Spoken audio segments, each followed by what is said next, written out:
గత వారం రోజుల నుంచి కూడా ఎలక్షన్ మేనేజ్మెంట్ కమిటీ అనేది మొదటగా రాష్ట్ర డీజీపీ అయినటువంటి గుప్తా గారిని ఎలక్షన్ మేనేజ్మెంట్ కమిటీ కలవడం జరిగింది.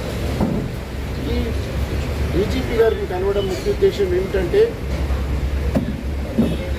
బీజేపీ అండ్ టీఆర్ఎస్ పార్టీ కానీ రెండు కానీ లోపాయికారిగా కూడా ఒక తీవ్రమైన ఆలోచన విధానాన్ని, మతతత్వ ఆలోచన విధానాన్ని పార్లమెంట్ ఎన్నికల్లో చేయడానికి ప్రయత్నం చేయడం జరుగుతుంది.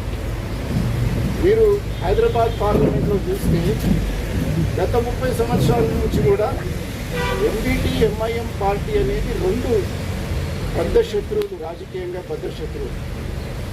అటువంటి రెండు పార్టీలు ఈరోజు ఒకటిగా హైదరాబాద్ పార్లమెంట్లో పోటీ చేయడం జరిగింది. ఇది ఉదాహరణకు బీజేపీ గారికి చెప్పడం జరిగింది. దీనివల్ల ఏమిటంటే అక్కడున్న బీజేపీ అభ్యర్థి ఎప్పుడు కూడా గతంలో కూడా ఎప్పుడు కూడా మస్జిద్ పైకి బాణం పెట్టి దృష్టి పెట్టి చేసింది కార్యక్రమం అనేది మనం ఇప్పటివరకు చూడలేదు. ఇదన్నిటికీ నిదర్శనం, సూచకం ఏంటి? మతతత్వ దేశాలు సృష్టించడానికి ప్రయత్నం చేస్తున్నారు. దానివల్ల జరిగే నష్టం ఏమిటంటే హైదరాబాద్ పార్లమెంట్ చుట్టూ 4 పార్లమెంట్ నియోజకవర్గాలు ఉన్నాయి. చేవెళ్ళ కానీ, మల్కాజిగిరి కానీ, సికింద్రాబాద్ కానీ, అటు మహబూబ్ నగర్ కానీ, ఇక్కడ సృష్టించే మతతత్వ దేశాలు ఈ 4 పార్లమెంట్ నియోజకవర్గాలపై పడడానికి అవకాశం ఉందని డీజీపీ గారికి చెప్పడం గమనించాలి. గ్రేటర్ హైదరాబాద్లో ఎన్నికలకు మునుపు, అసెంబ్లీ ఎన్నికలకు మునుపు కన్ఫ్యూజన్లో ఇతర ప్రాంతాల నుంచి, అంటే గ్రేటర్ హైదరాబాద్ అంటేనే మినీ ఇండియా అంటారు, వాళ్ళందరూ కూడా ఎట్లయినా రూలింగ్ బీఆర్ఎస్ పార్టీ వస్తుంది, మళ్ళీ వీళ్ళు ఇబ్బందుల పాలు చేస్తారు, ఎందుకు వీళ్ళతో గొడవలు, మేము పీస్ఫుల్గా ఉన్నాం అని చెప్పి అందరూ బీఆర్ఎస్ సపోర్ట్ చేయడం జరిగింది. వాళ్ళు రియలైజ్ అయ్యేలోగానే ఎలక్షన్స్ అయిపోయినాయి, ప్రభుత్వం కాంగ్రెస్ ప్రభుత్వం వచ్చింది. గ్రామాలలో ఊహించని విధంగా వర్గానికి 100 దళిత బంధులు, అదేవిధంగా బీసీ బంధు, అదేవిధంగా మైనారిటీ బంధు, అంటే హైబాష్కు తప్ప దేనికి పనికిరావు. ఒక్క నియోజకవర్గంలో మెదక్ కాన్స్టిట్యున్సీ కానీ, దుబ్బాక్ కానీ, సిద్దిపేట కానీ, అదేవిధంగా మేడ్చల్ అయితే దాదాపు ఒక 300-400 గ్రామాలు ఉంటాయేమో. ఎన్ని మున్సిపల్ మొత్తం? 7 మున్సిపల్లు, 3 కార్పొరేషన్లు, 5 మండలాలు. అంటే ఎవరిని సాటిస్ఫై చేస్తారు? ఒక 3-4 గ్రామాలకు, ఒక 3-4 డివిజన్స్కి ఒక దళిత బంధు కూడా ఇయ్యరు. అంటే ఒక్క డివిజన్లోనే ఎన్నో కడపలు ఉంటాయి, ఎన్నో కుటుంబాలు ఉంటాయి. మినిమం 100, 200, 300 కూడా ఉన్నాయి. బీసీలు అయితే 500 కడుపు ఉంది. అంటే వారు కొంతమంది చెప్పేది ఏంటంటే వారి కార్యకర్తలకే ఇచ్చుకున్నారని. వాళ్ళ కార్యకర్తలకు ఇస్తే పార్టీ ఎందుకు ఖాళీ అవుతుంది? అంటే వాళ్ళ కార్యకర్తలకు కూడా ఇచ్చుకునే పరిస్థితి లేదు. ఓన్లీ ఐవాష్ కోసం చెప్పుకోవడానికి తప్ప ఇంకొకటి లేదు. 10 సంవత్సరాల నుంచి ఇగో డబుల్ బెడ్రూమ్ అని మరి ఇవాళ ప్రచారంలో, గతంలో కూడా అసెంబ్లీ ప్రచారంలో పోయినప్పుడు ఏ గ్రామానికి పోయినా, నేను మెదక్కు, మల్కాజిగిరి 2 తిరిగిన, ఏ గ్రామానికి పోయినా ఇందిరా మిల్లు తప్ప డబుల్ బెడ్రూమ్లు ఎక్కడ లేవు. గతంలో ఇందిరాగాంధీ గారు గమనించాల. ఇవాళ హరీష్ రావు, నేను మొన్న చెప్పిన ఆడ అమరవీరులకు ఆ మచ్చ వచ్చింది, నువ్వు పోయి తీసుకుపోయి ఆడ రాజీనామా పత్రం ఇచ్చినావు, స్పీకర్ ప్రొఫామాతో ఇస్తే బాగుంటుందని. అయితే మళ్ళీ నిన్న ప్రెస్ మీట్ పెట్టి స్పీకర్ ప్రొఫామాతోనే నేను ఇస్తాను, 15th ఆగస్టు నాడు సిద్ధంగా ఉండు, ఏది మా గౌరవ ముఖ్యమంత్రి రేవంత్ రెడ్డి గారు చెప్తున్నారు. రేవంత్ రెడ్డి గారి కష్టాజితం ఇది. ఇలా ప్రభుత్వం వచ్చిందంటే వారు ఎన్ని ఇబ్బందుల పాలు పడ్డాడో మీడియా సోదరులకు, ఎలక్ట్రానిక్ మీడియా సోదరులకు తెలంగాణ ప్రజలందరూ కూడా గమనించారు. కూతురు పెళ్లి కూడా ప్రశాంతంగా చేసుకొని ఎన్నిసార్లు జైలుకి పంపించిండ్రు, ఇవన్నీ గమనించాలా. ఇవాళ గౌరవ ముఖ్యమంత్రి గారు సిద్ధంగా ఉన్నారు, మాటకు కట్టుబడి ఉంటాడు. ఇవాళ ముఖ్యంగా గమనించవలసింది ఏంటంటే ఫోన్ ట్యాపింగ్లో ఇదంతా మాజీ గౌరవ ముఖ్యమంత్రి చెప్తేనే మేము చేసినామని చెప్పి.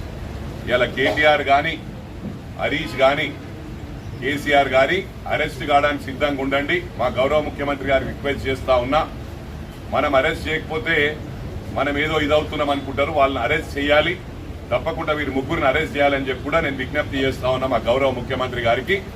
మరి అదే విధంగా ఇవాళ హరీష్ రావు స్కామ్లు ఎన్ని ఉన్నాయో సిద్దిపేట ప్రజలకు తెలుసు. అంటే మొత్తం రాష్ట్రం అంతా స్కాములు చేసిండ్రు.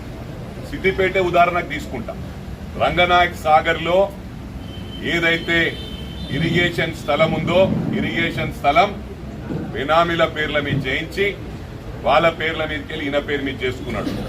ఇది విత్ ఎవిడెన్స్, డాక్యుమెంటరీ ఎవిడెన్స్ నా దగ్గర ఉంది, మాటల్లో కాదు, 100% విత్ డాక్యుమెంటరీ ఎవిడెన్స్ తో చూపిస్తా. దాంట్లో కూడా హరీష్ రావు మీద ల్యాండ్ గ్రాబింగ్ కేసు బుక్ చేయాలి, పీడీ యాక్ట్ బుక్ చేయాలని చెప్పి కూడా నేను ఈ ప్రభుత్వానికి విజ్ఞప్తి చేస్తా ఉన్నా. అది కాకుండా ఇలాంటి ఎన్నో స్కామ్లు ఉన్నాయి. అక్కడ ఏదైతే మిషన్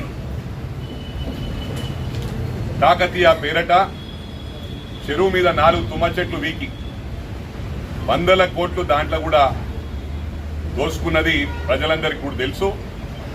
మరి ఇదైతే కాళేశ్వరం ప్రాజెక్టులా 1,25,000 కోట్లు చేసి 30% కమిషన్ తీసుకున్నాడు. మరి ఇదే కాకుండా ఇంకొకటి మేము పర్సనల్ గా విజ్ఞప్తి చేస్తా ఉన్నాం మా గౌరవ ముఖ్యమంత్రి గారికి. ఏదైతే కొల్గూరు ఉందో గజ్వెల్ మండల్లో ఆ గ్రామంలో కొల్గూరు గ్రామాన్ని 2.5 years బ్యాక్ నేను దత్తకు తీసుకుంటానని దత్తకు తీసుకొని దళితులై పేదవారి 2 సంవత్సరాలు అవుతుంది 32 ఇండ్లు కూల్చేయడం జరిగింది.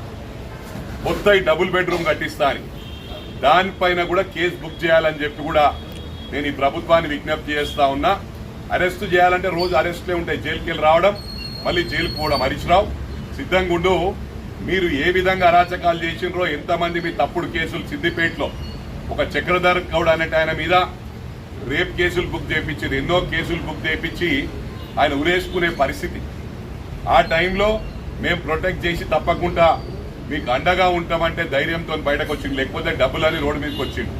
చక్రధర్ గౌడ్ అనేది ఆయన మీద ఎన్నో కేసులు బుక్ చేసిండు, హైదరాబాద్ లో బుక్ చేసిండు, మన మల్కాజ్గిరిలో కూడా బుక్ చేయించిండు. నాకు రీసెంట్ గా తెలిసి నేను సిఐ గారు చెప్పిన ఫాల్స్ కేసు అని చెప్పి ఇలాంటి ఎన్నో తప్పుడు కేసులు, రేప్ కేసులు ఉన్నాయి లేని అని బుక్ చేసిండు. మీరు ఇన్ని అరాచకాలు చేసిన వాళ్ళు మీకు వాయిస్ లేదు. మాకు ఇచ్చిండ్రు, ప్రజలు మ్యాండేట్ ఇచ్చారు. ఇలా 4 months అవుతుంది. ఇది కొత్త సంసారం, కొత్త ఇల్లు కట్టుకుంటే కొత్తగా పెళ్లి చేసుకున్న వాళ్ళు చదువుకోవడానికి 6 నెలలు పడుతుంది. మేము 4 నెలల్లో 5 పథకాలు ఫుల్ఫిల్ చేసినాం. 5 years లో వీ కెన్ క్రియేట్ మిరాకిల్స్. రేపు మేము అడగకుండానే ప్రజలు ఓట్లు వేసే విధంగా మా గౌరవ ముఖ్యమంత్రి గారు పనిచేస్తా ఉన్నారు. ఆయన డైనమిక్ ముఖ్యమంత్రి. కొత్త ముఖ్యమంత్రి గారిని చదువుకోనికే టైం పడుతుంది. ఇవాళ ఈ మాట ఇచ్చిండ్రు, ఆ మాట ఇచ్చిండ్రు. అసలు మీకు అడిగే అధికారం లేదు, మీకు జవాబు చెప్పే అవసరం లేదని కూడా చెప్తా ఉన్నా. ప్రజలు మాకు మ్యాండేట్ ఇచ్చింది. రేపు పార్లమెంట్ ఎన్నికల్లో చూస్తాం, మీకు గుండె అదేంది ఎగ్గు గుండు సున్నా, ఒక్క సీటు కూడా రాదని చెప్పి కూడా ఈ సందర్భంగా తెలియజేస్తా ఉన్నా. టీఆర్ఎస్ పార్టీకి నాట్ ఈవెన్ సింగిల్ సీటు కూడా రాదని చెప్పి బల్లగుద్ది నేను చెప్తా ఉన్నా. దీన్ని ఛాలెంజ్ కు రెడీ ఉన్నావా అని చెప్పి హరీష్ రావు అంటున్నా. రాజీనామాకు సిద్ధంగా, జైలుకు పోవడానికి సిద్ధంగా నువ్వు, నీ పావమరిది, నీ మామ ముగ్గురు జైలుకు పోవాలా. మీ మామ ధైర్యం ఉంటే మీ మామ ఇద్దరు కలిసి మామాలు రాజీనామా చేయండి. నేను మా రేవంత్ అన్న, మా గౌరవ ముఖ్యమంత్రి గారు పోటీ చేస్తాం. సిద్దిపేట నేను పోటీ చేస్తా. ఇక్కడ 100% మా గౌరవ ముఖ్యమంత్రి గారు పోటీ చేస్తారు. దానికి సిద్ధంగా అని చెప్పి హరీష్ రావు విజ్ఞప్తి చేస్తా ఉన్నా, రిక్వెస్ట్ చేస్తా ఉన్నా.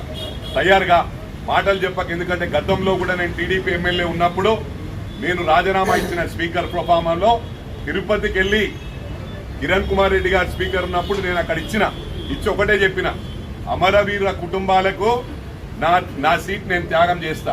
నువ్వు త్యాగం చేయడానికి సిద్ధంగా ఉంటే రా అన్న. పత్త లేకుండా 2-3 నెలలు అసలు నువ్వు రానేలేవు. అదే విధంగా ఈసారి జయ్యకు చెడ్డ పేరు వస్తుంది.